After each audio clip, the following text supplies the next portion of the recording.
Hello, BookTube. I want to offer a slight apology here. I have new arrivals for you, but they are not mail. This is not a mail haul. This is a new arrivals video. I was doing well with mail hauls. We were opening them on camera. That's always fun because you get my stone cold initial reactions. I literally don't know what I'm going to get in the mail. That's fun for me to clarify my thinking. It's fun for you from what you've told me over the years. And we did one yesterday, and it went well. And I got a second batch of mail yesterday, and it didn't go well at all. Oh my god, it went horribly. I actually turned the camera on to do it, and it went to heck in a handbasket. So today I opened some mail and didn't even think about filming it. I thought this will certainly go wrong. And I have some things I want to show you. I've made a point of not studying them so that there's an element of freshness to it. So I thought we'd go through those. One periodical, and what have we got here? 4 books. The periodical is New Harper's, and the lead story here is by Ian Baruma, and it's called "Doing the Work: The Protestant Ethic and the Spirit of Wokeness." But there are a lot of other things in here that look really interesting. I haven't read this yet. I'll sit down with it today. But one of the other things that I couldn't help but notice. I was going through here. Let me see if I can find it. Well, this thing looks really, really interesting. It has great illustrations. This is by Matthew Gavin Frank, and it is submersion journalism: 2,000 feet under the sea in a homemade submarine. Extra resonant now because we've got a submarine missing. That's a whole story. But it has these lovely spot illustrations all throughout. A small one and this big one. That is just great. The ocean floor through a portal. But another thing that struck my interest here. Harper's has a new books section where they get somebody to talk about a roundup of new releases, and then they have full-length review. And for the new book section, the person who writes it here is Christopher Carroll. And I couldn't help but notice that the first new book that he does in his roundup is a book by Harvey Sachs called Schoenberg, Why He Matters. He doesn't. And I noticed that Christopher Carroll just goes on at extra length about Schoenberg. So it's a full-length review of that book. It's not. He does 2 other books, but he gives them short shrifts so that he can deal with Schoenberg at great length. That'll be a lot of fun to do. So that was the periodical. Always difficult to read. Always difficult to know what to expect about an article about wokeness, so-called wokeness, because it's become such a bone for every warring dog in the yard these days that I have no idea where Ian Baruma is going to come down on the subject one way or another. What is he going to call woke, and how is he going to use it? Obviously as an insult, but how as an insult? There are legitimate ways that it can be used as an insult, and then there aren't. I'm sure that I know most of who I'm talking to, at least for now. I have no idea if these videos will be around in 10 years with strangers watching them. But right now, I think I know who I'm talking to, and I think you and I agree that raising the floor of our communal tolerance for everybody, making sure that people have the legal rights they're entitled to, making sure that they are treated fairly, making sure that they're not the subject of dumb, knee-jerk bigotry. If that makes us woke, I'm pretty sure that you would all agree with me that, okay, then if that makes me woke, then I'm woke. And I'm pretty sure that we would agree on the misuse of that term. Language policing. Insisting that things that aren't real are real. Insisting that observed reality is not observed reality. That also falls under the heading of woke, and there are plenty of people who would say those things, who would say that if we don't say those things, we're not woke. Oh, see what happened? I'm starting to step down that pathway. I won't. I'll pull away from that pathway and just say I don't know what I'm heading into here. But now I'll do the books. Like, for instance, Joseph Epstein. Here, who has a thin little book. This is coming out in July. This is not that far away. This is the novel, Who Needs It? It's just a tiny little thing. What have we got here? In this brief but highly engaging book, Joseph Epstein argues for the primacy of fiction, and especially the novel, among all intellectual endeavors that seek to describe the behavior of human beings. Reading fiction, he holds, arouses the mind in a way that nothing else quite does. He shows how the novel, at its best, operates above the level of ideas in favor of taking up the truths of the heart. No other form probes so deeply into that eternal mystery of mysteries, the human nature. If you say so, Seymour. Your heart doesn't think. Your heart is a muscle. Okay, your feelings and your thoughts all are in your brain. Everything's in your brain. All of it is. All of it is. Your instincts, your gut, your heart, your emotions, all of it. It's all in your brain. But anyway, along the way, he recounts how we read fiction differently than much else we read, sets out how memory works differently in the reading of fiction than in that of other works, and notes that certain novels are best read at certain ages. He suggests that novels, like movies, might do well to carry ratings, with some novels best read no later than one's early 20s and others no earlier than the age of 40. So some of you are going to have short patience with that kind of a prescriptive idea. But if you love the made-up stories and you love reading about them, then here you go. This is coming out in July. What have we got here? How are we going to arrange the feng shui here? In the little book room instead of out on the couch. Okay, this next one is, we've got a pub sheet for this. I don't think we've seen this on this channel. This is coming out in October, a long way from now. This is by Adam Nicholson, and it's called How to Be, Life Lessons from the Early Greeks. And there we have a wonderful Ionian-sized skyscape with a dry mountain in the background and sheep browsing among ruins. Very ancient Greek, very dude bro, yes indeed. So let's see what we have here. Adam Nicholson's curiosity knows no bounds. Adam Nicholson has never and would never read a romance novel. Adam Nicholson has never read and will never read any science fiction written after the 1960s. Adam Nicholson is not interested in any way in civil rights literature, histories of the civil rights movement in America or in the UK. Adam Nicholson's curiosity knows almost nothing but bounds. Anyway, the author of prize-winning books on history, landscape, and great literature, he's constructed his own tide pools to study minuscule marine life, relocated to rural England to get a bead on Wordsworth and Coleridge, and written with equal enthusiasm on the making of the King James Bible and the science of seabirds. Yet through Nicholson's wide-ranging work, a single preoccupation runs: the vital, impossible, irresistible question of what it is like to be alive. Nicholson returns to the Eastern Mediterranean, site of his acclaimed Why Homer Matters, to access the minds of some of our earliest thinkers and discover what they had to say on the subject. Dude Bro alert. The Dude Bros are going to want to read this, or at least read about it on Blinkist. The names Plato and Aristotle likely ring a bell. Perhaps you're even familiar with the ins and outs of their thinking. But what about Parmenides, who reimagined reality on the southern Italian coast, or Heraclitus, who, from the Ionian port of Ephesus, pinpointed the tensions that sits at life's center? Did he do that, really? Did he do that before or after he beat his wives and aunts and sisters? Did he do that before or after his slaves made his supper? I wonder. You'll get to life's center eventually, I'm sure. And did you know that it was Pythagoras in the instep of Italy that the long history of the soul of the Western world begins? Over 2,000 years ago, investigative thought blossomed in the Eastern Mediterranean, and, guided by the belief that places offer an entry point into minds, however far away and strange, Nicholson sets off across the waters to reintroduce us to some of its earliest practitioners. Inquiry. Yes, right. Pythagoras wanted to know about the soul. What's one of the ways that he tried to figure out about the soul? Take heavy ropes that you use in your farm and use them to lash a dog to a table in a shed, and then carve it open while it's still alive, screaming in agony, begging you who have given him nothing but love and affection and food for his whole life.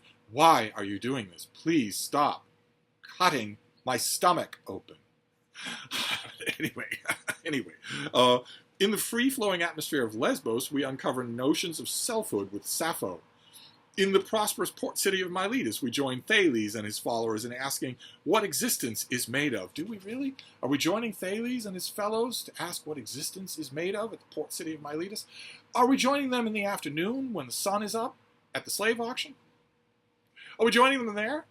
The slaves are the ones up on a block. They're the ones who are absolutely terrified. They're the ones who are being punched and whipped. Are we joining him for that, I wonder? Or is he going? Will that be afterwards when his slaves have bathed him, fed him, and cleaned him off so that he can sit nicely at his dinner table? Is that when we're doing it? Asking about what existence is made of? I don't know. What is existence made of? How will we ponder that subject? Oh, wait, you were just interrupted in asking that question because a very young slave was absolutely terrified because he was just torn away from his mother and father, who was sold to other people in different cities, has just dropped a plate of pickled sparrows. Can't let that go, can we? Better beat him in front of the other slaves. Anyway, in the remains of an ancient Cretan settlement, we find the equivalent in stone of Xenophanes' mental makeup. Following formative ideas as they crisscross coasts and coalesce in harbors, this book invites us into a dynamic sea and city world whose qualities, hybridization and fluidity, cultural connections, and ceaseless exchange reverberate in the questing minds of its denizens. Okay, so classic Dude Bro stuff, as we'll see. I'm not going to get to this right away. I'll get to it closer to its release date. Then we have a double. I got a double in the mail. I didn't rant about that, but I got a double. This is by the great Robin Lane Fox. We've already seen this. This comes out in October as well. This is Homer and His Iliad. So I have this to send to one of you. If one of you is a fan of the Iliad and would like to write a review of this book in October for Open Letters Review. In addition to being a sexy influencer, I am also one of the editors of an online literary journal called Open Letters Review. I think I put a link to it in every video, but you can easily find it. Otherwise, run a new review almost every day over there at around 800 words. It's newspaper reviews. It's there 800 words, no gonzo journalism, no weird autobiography, no, hey, I got up this morning and thought about this, none of that crap. They're just functional newspaper book reviews. I have a double of this. I was going to review it myself, but when I get a double of a book, I automatically think about whether or not somebody else could do it. So if you're interested, I'm happy to send this to you, provided you live in the lower 48 continental United States. But anyway, let's just in case we've got people here who didn't notice that. The Iliad is the world's first great epic poem.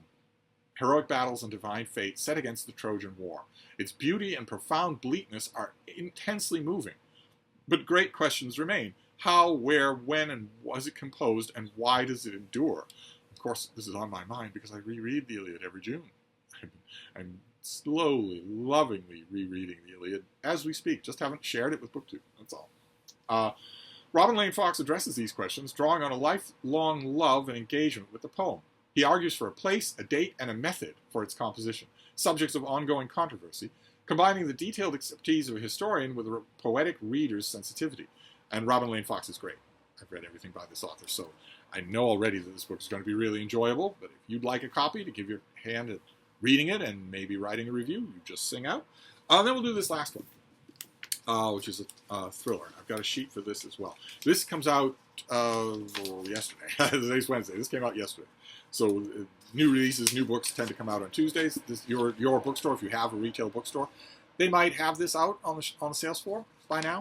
This is by Sarah Stewart Taylor, and it's called A Stolen Child. It's a Maggie Darcy mystery.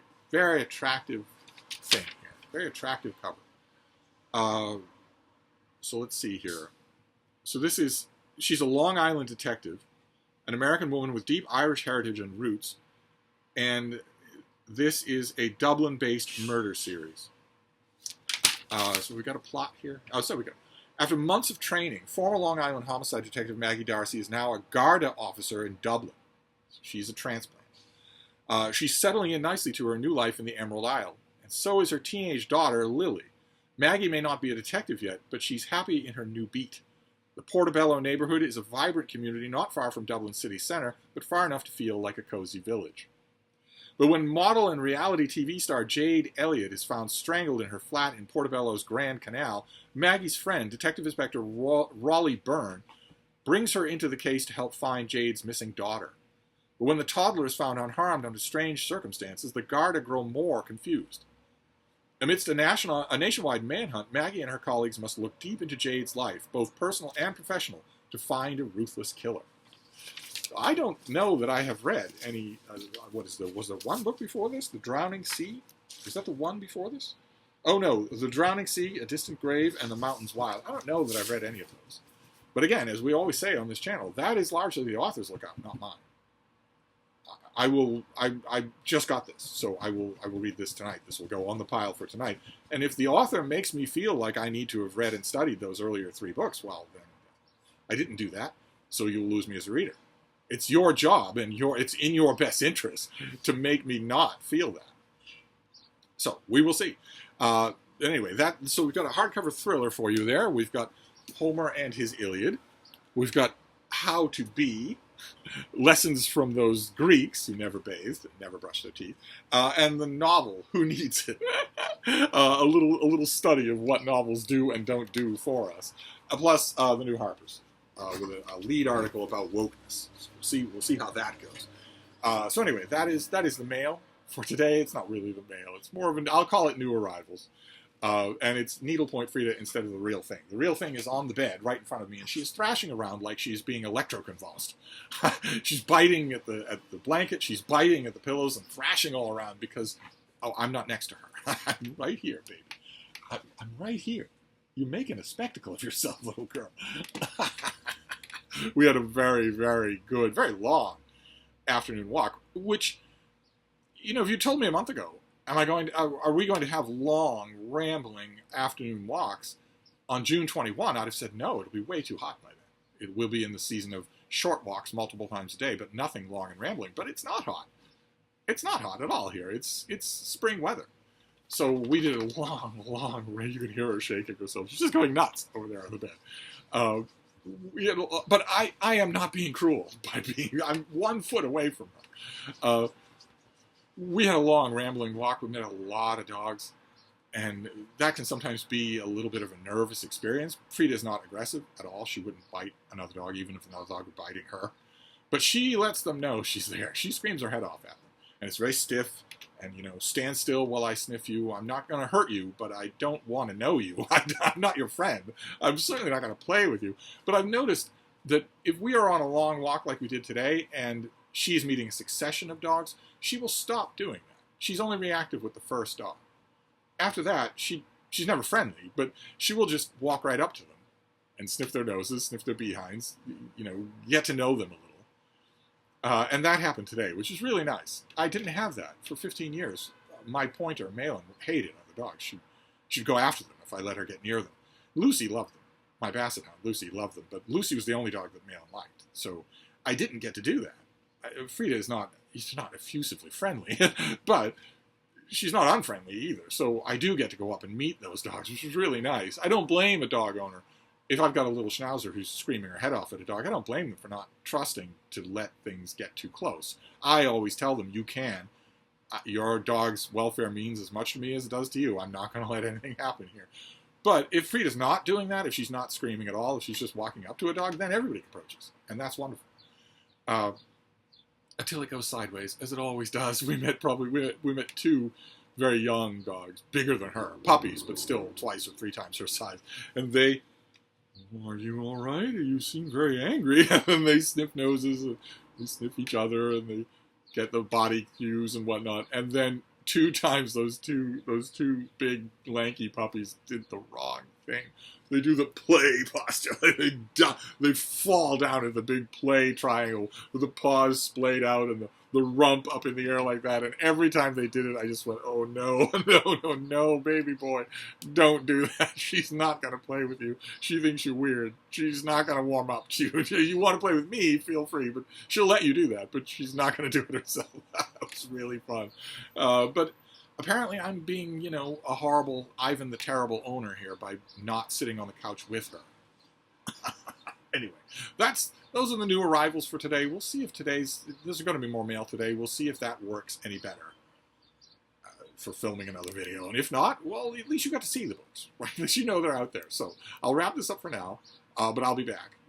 Thank you, BookTube.